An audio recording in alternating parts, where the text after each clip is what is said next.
ধর্মনগরে এই দুর্গাপুর এই অঞ্চলে এই মসজিদ প্রাঙ্গণে আজকের যে সভা, আমরা প্রত্যেকেই জানি কি বিষয় নিয়ে আজ আমাদের এখানে আসা বা জমায়েত হওয়া। যারা ধর্মনগরের বিভিন্ন অঞ্চল থেকে আজ এখানে উপস্থিত হয়েছেন, মঞ্চে আজকের এই সভার যিনি সম্মানিত সভাপতি এবং বিশিষ্ট যারা আজকের এই মঞ্চে উপস্থিত আছেন, সকলকে আমার পক্ষ থেকে প্রাণ ভরা ভালোবাসা, বাংলা নতুন বৎসরের আন্তরিক অভিনন্দন এবং শুভেচ্ছা জানাই। যারা মিডিয়ার বন্ধুরা এখানে উপস্থিত হয়েছেন, তাদের সকলকে আমার পক্ষ থেকে অভিনন্দন, প্রাণ ভরা ভালোবাসা জানিয়ে কয়েকটি কথা আপনাদের সামনে তুলে ধরব। আমরা যে উদ্দেশ্য নিয়ে এখানে উপস্থিত হয়েছি, আমরা প্রত্যেকে জানি যে কি উদ্দেশ্য নিয়ে আজ আমরা এখানে উপস্থিত হয়েছি। কিন্তু তার আগে আমাদেরকে জানতে হবে, এই ভারতবর্ষে বর্তমান ভারতবর্ষের সরকার একটা কালো আইন এই দেশের সংখ্যালঘু জাতিগোষ্ঠীর বিরুদ্ধে একটা আইন তৈরি করেছেন। এই আইন ভারতবর্ষের সংখ্যালঘু জাতিগোষ্ঠীর কি ক্ষতি করতে পারে, কেন এই আইন গোটা দেশের জাতিগোষ্ঠীর সংখ্যালঘু মুসলমান তার বিরোধিতা করছেন। এই আইনের বিরোধিতা ভারতবর্ষের সমস্ত ইন্টেলেকচুয়াল পারসন, ভারতবর্ষের বিভিন্ন রাজ্যের হাইকোর্টের আইনজীবী, ভারতবর্ষের মাননীয় সুপ্রিম কোর্টের যারা আইনজীবী, ভারতবর্ষের বিভিন্ন রাজনৈতিক দলের নেতৃত্বরা, ভারতবর্ষের মুসলিম সামাজিক সংগঠনগুলো এই আইনের বিরোধিতা করছে। তাহলে আমাদেরকে একটু বিস্তারিত পিছন দিকে যেতে হবে।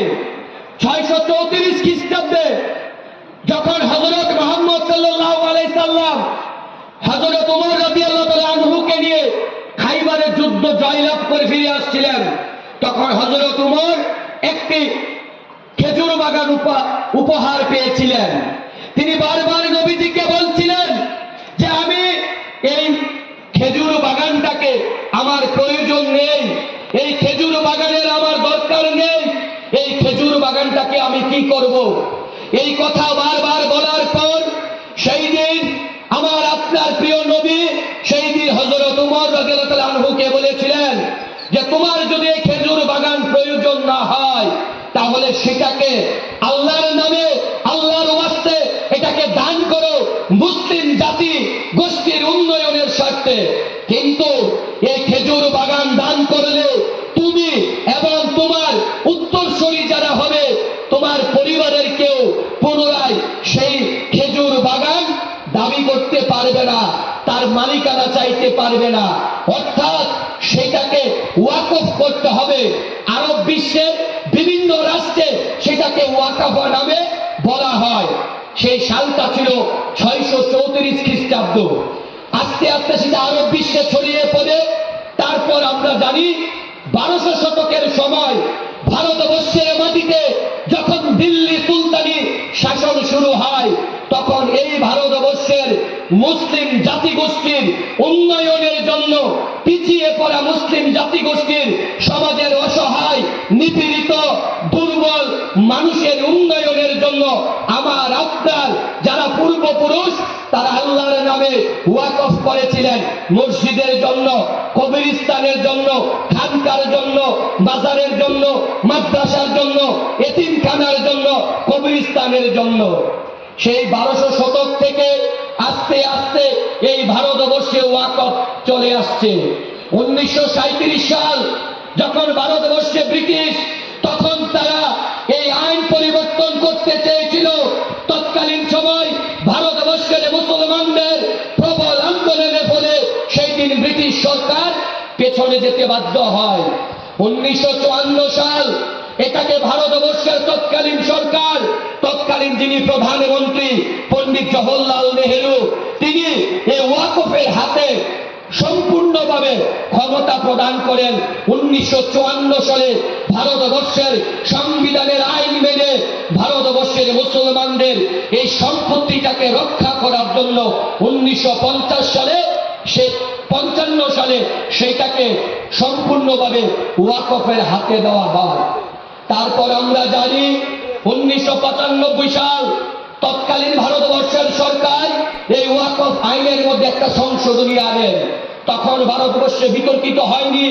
2013 সাল সর্বশেষ সেখানে আবারও ওয়াকফ সম্পত্তির মধ্যে একটা পরিবর্তন আনা হয়। তখনও ভারতবর্ষের সরকার ভারতবর্ষের মুসলমানদের সঙ্গে মুসলিম পার্সোনাল ল বোর্ডের সঙ্গে কথা বলে, ওয়াকফ বোর্ডের সঙ্গে কথা বলে, ভারতবর্ষের বিভিন্ন মুসলিম সামাজিক সংগঠনের নেতৃত্বদের সঙ্গে কথা বলে সেই দিন সংশোধনী আনা হয়েছিল। যারা আজকে এখানে এসছেন জেনে যাবেন, বর্তমান ভারতবর্ষের রেল এবং ডিফেন্সের পর ভারতবর্ষে সব থেকে বেশি জমির মালিক হচ্ছেন আমার আপনার ওয়াকফ বোর্ড। যে ওয়াকফ বোর্ডটাকে দিল্লিতে যারা নিয়ন্ত্রণ করে সেটাকে বলা হয় CWC, অর্থাৎ সেন্ট্রাল ওয়াকফ কাউন্সিল। আর ভারতবর্ষের বিভিন্ন রাজ্যে এই ওয়াকফ সম্পত্তিগুলোকে যারা নিয়ন্ত্রণ করে সেটাকে বলা হয় ওয়াকফ বোর্ড। আজ বর্তমান সরকার এটাকে যখন জানতে পারলেন যে ভারতবর্ষে এই রেল এবং ডিফেন্সের পর ভারতবর্ষে সব থেকে বেশি জমির মালিক হচ্ছেন ওয়াকফ, তখন তাদের একটা মাথায় চিন্তা আসলো এত সম্পত্তির মালিক এই মুসলমান জাতিগোষ্ঠী কিভাবে হলো। আপনারা নিশ্চয় জানেন, তারপরে আপনাদেরকে বলে যাচ্ছি, এই মুহূর্তে ভারতবর্ষে ওয়াকফ বোর্ডের কাছে 9,54,000 একর জমি আছে। 8.5 লক্ষ যারা এই ওয়াকফ সম্পত্তির মধ্যে যাদের কোনো বাড়ি নেই, যাদের কোনো বাসস্থান নেই, যাদের কোনো থাকার কোনো ঘর নেই, এই ওয়াকফ বোর্ড 8.5 লক্ষ ভারতবর্ষের মুসলমানদের বাসস্থানের ব্যবস্থা করা হয়েছে। এর মধ্যে এই সম্পত্তির পরিমাণ প্রায় 2 লক্ষ কোটি টাকা। এর মধ্যে 1 লক্ষের অধিক কৃষি জমি আছে, 13,000-এর অধিক মাদ্রাসা আছে, 1,000-এর অধিক সেখানে এই ওয়াকফ বোর্ডের জায়গায় স্কুল আছে। আজকে এই মুসলিম জাতিগোষ্ঠীর যে ওয়াকফ সম্পত্তি সেটাকে হরণ করার জন্য ভারতবর্ষের সংবিধানের বহির্ভূত, ভারতবর্ষের সংবিধানকে মান্যতা না দিয়ে অসাংবিধানিকভাবে এই ভারতবর্ষের মুসলমান জাতিগোষ্ঠীকে দুর্বল করার জন্য, অস্তিত্বহীন করার জন্য একটা গভীর ষড়যন্ত্র। এই ষড়যন্ত্রের বিরুদ্ধে গোটা দেশ জুড়ে একটা আন্দোলন চলছে।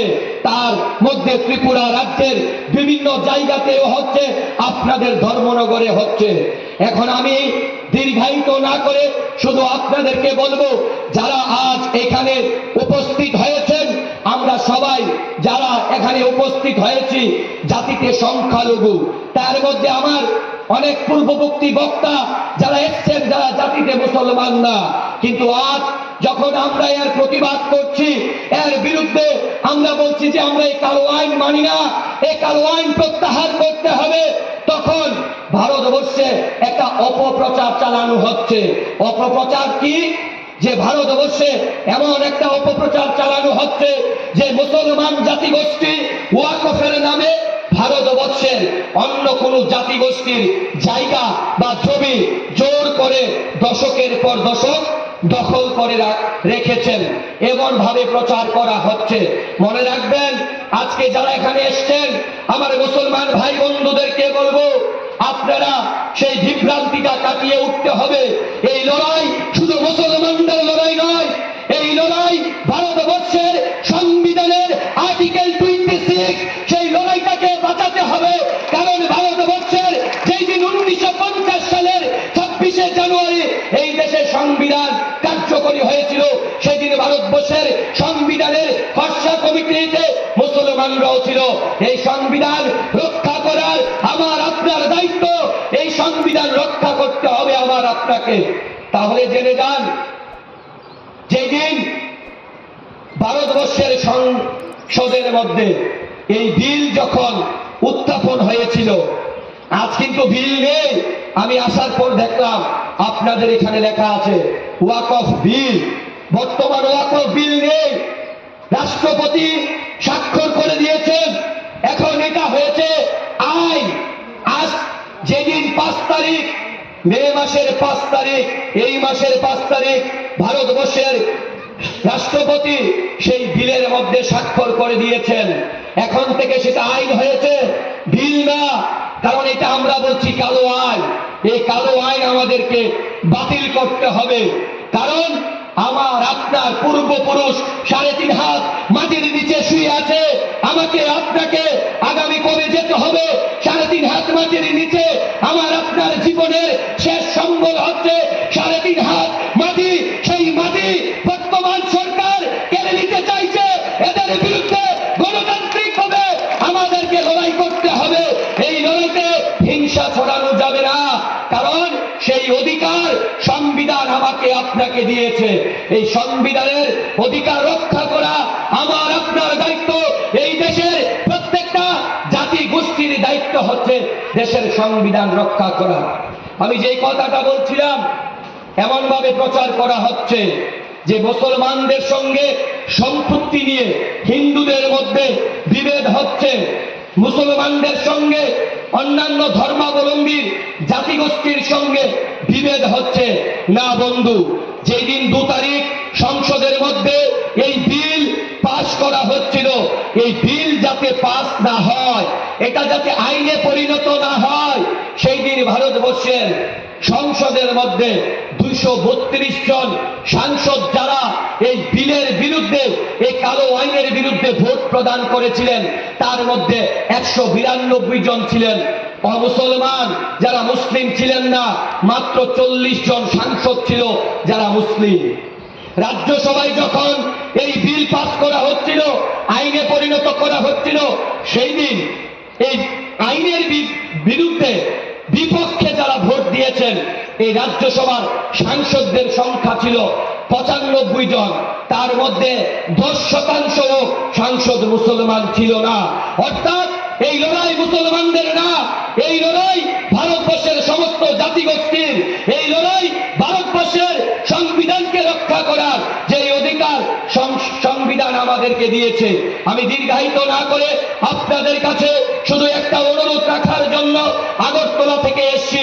আমাকে আপনাকে শান্তি বজায় রেখে আমাদের এই অধিকারের জন্য এই লড়াইটা করতে হবে। কারণ এটা সেই ভারতবর্ষ, যেই ভারতবর্ষের মধ্যে আমরা পড়েছি, একদিকে আল্লামা ইকবাল বলেছিলেন সারে জাহাঁ সে আচ্ছা হিন্দুস্তান হামারা, অপরদিকে বঙ্কিমচন্দ্র বলেছিলেন বন্দে মাতরম। সেটাই ভারতবর্ষ। এই দেশের স্বাধীনতার জন্য গান্ধীজি যেমন লড়াই করেছেন, অপরদিকে খান আব্দুল গফুর খান লড়াই করেছেন। এই দেশের স্বাধীনতার জন্য ঝাঁসি রানী লক্ষ্মীবাই লড়াই করেছেন, অপরদিকে মাতঙ্গিনী হাজরা লড়াই করেছেন। এই দেশের স্বাধীনতার জন্য ইতিহাস মনে আছে আপনাদের? এই দেশের স্বাধীনতার জন্য লড়াই করেছিলেন আল্লামা ফজলুল হক খায়রাবাদী, যাকে ব্রিটিশ আন্দোলনের বিরুদ্ধে গিয়ে লড়াই না করার জন্য, ব্রিটিশদের পক্ষে থাকার জন্য সেই আন্দামান সেলুলার জেলের মধ্যে যখন আল্লামা ফজলুল হক খায়রাবাদীকে গ্রেফতার করে রাখা হয়, বলা হয়েছিল যে এই আল্লামা ফজলুল হক খায়রাবাদী, তোমাকে মুক্তি দেওয়া হবে, তুমি ব্রিটিশ বিরোধী আন্দোলন ছেড়ে দাও, তোমাকে ব্রিটিশ বিরোধী আন্দোলন করতে হবে না। তিনি বলেছিলেন মৃত্যু দিতে রাজি আছি, ভারতবর্ষের স্বাধীনতার আন্দোলন থেকে 1 ইঞ্চি সরে যাব না। তিনি যখন জেলখানার মধ্যে খাবার চেয়েছিলেন, পানি চেয়েছিলেন, উনাকে ফুটন্ত গরম পানি দেওয়া হতো, বড় বড় কাঁকড়া উনার জেলখানার রুমের মধ্যে ছেড়ে দেওয়া হতো, উনার মাংসগুলো কাঁকড়া খেয়ে ফেলতো, গরম পানি দেওয়া হতো ফুটন্ত। তারপরেও আল্লামা ফজলুল হক খায়রাবাদী তিনি ভারতবর্ষের স্বাধীনতার আন্দোলন থেকে 1 ইঞ্চি পিছনে যায়নি। আমরা সেই জাতি যারা ভারতবর্ষের ভূখণ্ডের জন্য লড়াই করেছে। আমরা ভারতবর্ষের এই মাতৃটাকে, এই ভূমিকে দৈনিক 5 বার চেষ্টা করি। এটাই আমার আসল ভূমি। এই ভূমি রক্ষা করতে হবে।